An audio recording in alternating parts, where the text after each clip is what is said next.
All right, everybody, how's it going? It's Patch again. So, this is the final stage of my sketch. It is the inking stage. This is the part that is the easiest thing to do in the world. The reason why I say that is because once you have good line work, and I forgot to mention this in my last video because obviously I didn't have a whole lot of time to do it, but once you have really good lines and you're very satisfied on how the picture is coming out and how the layout is already set up and what kind of dynamic layout you're trying to tell, then the inking comes naturally. So that's what it comes down to. To reiterate back from like the first video is that I never like to draw anything that I can't see my mind's eye. I usually think about two different positions if I'm doing a single character on how I wanted to look. So this position was the very first one that I actually thought of when I was thinking about drawing Domino. The second one would have been that she'd be holding a pistol on her right hand, but it'd be more over the shoulder, so you don't get more of a angled view of her whole body. It would just be more of her hand, the pistol, then her looking over her shoulder. So that was my second idea. Obviously, I don't have a sketch to show you that, but just to let you know, whenever I have my process going for the first time around, before I start drawing all the organic circles and lines, I think about what's the possibilities of me drawing this. So that's what I usually do. So back to talk about my line work. When it comes to drawing females, I'm very, very careful and patient on how I do it because I learned a long time ago if you're drawing a female superhero or a villain or anti-hero or whatever, you come to realize that the female anatomy has very, very soft curves, as you can tell. Like when it comes to looking at the female anatomy altogether from head to toe, you see that the facial structure is very pointed and very soft and rounded.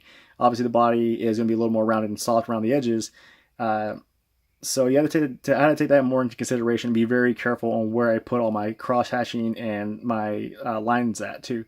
So when I did my cross hatching, as you can tell, like around her shoulder, I use it very sparingly because I'm trying to lay out uh, how the muzzle flash is going, how the muzzle flash will make it look at a certain angle. So obviously, the farther you get, the darker the lines are going to get, and the more detail you're going to get on the shading, as you can tell. But with that doesn't necessarily mean that you have to do crazy amounts of cross hatching. You can easily just substitute doing dark pools of black around certain spots. So you can tell, like on her face, underneath her chin, I could have easily done cross hatching around that area, but I decided more of like, well, I'm going to just cheat it out and just put like a uh, deep pools of black around those edges to give more of that depth look without necessarily going into detail, like super strict detail. So it's one of the traits that you learn that when you're drawing, there is plenty of ways that you can skip certain steps without sacrificing quality work from it.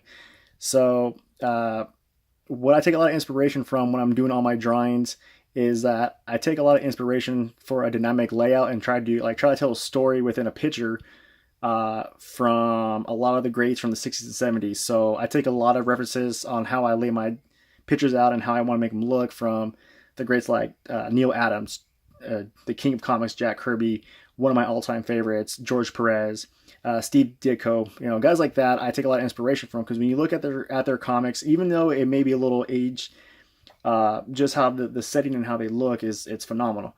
And when it comes to my line work and more about detail and to give like that really crisp look, I take a lot of references from the guys I said before from like the late 80s and early 90s. So Jim Lee, Greg Capullo, Todd McFarlane, Rob Layfield, those guys like that I take a lot of inspiration for because I like that crisp look from the lines, and you don't necessarily, and it makes the comic book character that you're drawing look like a comic book character. It really gives that defined look rather than trying to make a portrait out of it.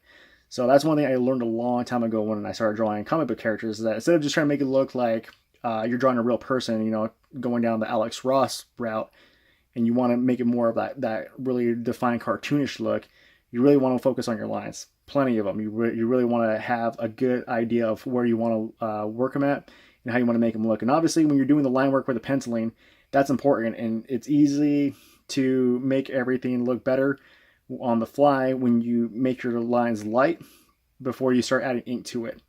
So that's one thing I learned pretty quickly. A lot of trial and error. If I had another picture on me right now, I would show you what I mean.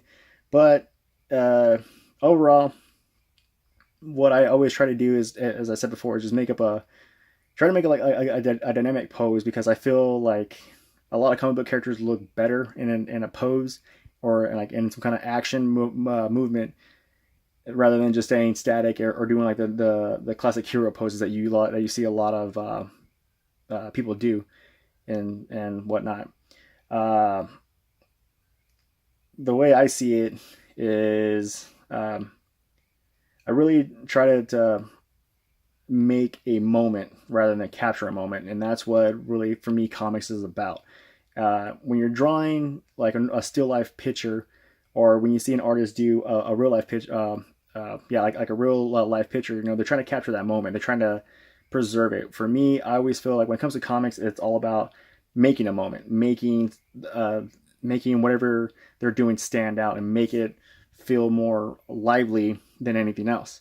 So that's what I try to go for. So for this particular picture, this is what I used.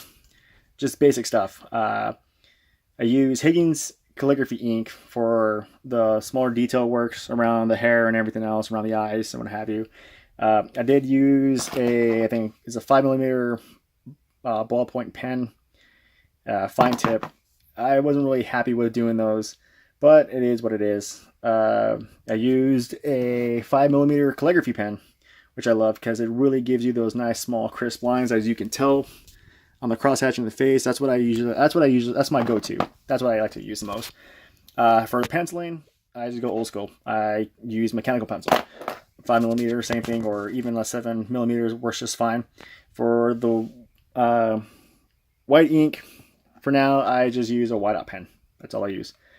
And to do the outside shading, I grab a Q-tip. I dip into the Higgins ink, get the tip soaked up. And then what I do next, I'll grab a sheet of paper and I start spreading all that ink out, that excess ink that I'm not going to use, to get it lighter. So as you can tell right here, this is what I transferred over a little bit onto the back. And again, the same thing, layout is very important. So even if I'm doing a background just to kind of, you know, little lines here and there, I always want to start from dark and work my way light. So I'll only use one Q-tip to do one complete set like that, and I just keep going until the ink dries out, obviously. And even when I'm doing that, I always try to keep it very uniformed. I don't try to go all over the place and make circles and make it look like there's a weird background going on. I just try to keep it very uniform. So if I'm going from bottom right to top left, or top left to bottom right, or vice versa, I keep it pretty simple. I don't. I once I make a line like that, I just keep going with it, and I just go. And the nice thing too about it afterwards is once I'm done with that and I see how everything pops out, you start noticing like small things there that you can add more detail. So like on the pistol grip itself, add a little more black, give it more of that in-depth look so it pops out more. My biggest tip that I can give to everybody else who wants to start drawing is that when you're doing your penciling, and this jumps back to the second video, when you're doing your penciling, always have somebody else double check your work also. If you have another artist friend who can tell you what sticks out and what doesn't stick out, always have them look around that, because when it comes to putting pencil to paper, you can erase it and you can start over again and make it look better. But when you start putting ink onto it, it's really going to make it stand out. And I like to call those ink blemishes. So you really can't hide blemishes on the paper from your mistake by adding more ink, because all it's going to do is just make it look even worse. And that's what I had to learn the hard way. I spent about 16 plus hours on one picture, and then suddenly I see I have a huge mess up and there's no way I can fix it. So I basically had to start back from square one and redo it again, and then focus on that part first and then go around everything else with it. So whenever you're drawing, always make sure you keep a keen eye with it and have somebody else double check your work, because it's always good to get feedback on there and see what you did wrong and what you can do better with it. So that way, when you're drawing, you can easily do it on the fly without really losing a whole lot of time. Like you may lose maybe an hour of work time, but it saves you 5 or 6 hours later down the road if you have to do a reset. So that's one of my tips I can give people, really. So that's what I have to say about that. Sorry if it doesn't really make a whole lot of sense on certain things. It's just one of those videos I obviously wanted to backtrack from the first video, give you more in-depth on my creative process, my inspirations, what I take from and who I try to add it into my work. Not necessarily copy it, but try to, modify it into my own. So if you have any questions, comment below, share the video, like it, all that fun stuff. And I will make an announcement soon on what I'm going to draw next. So you guys have a great night.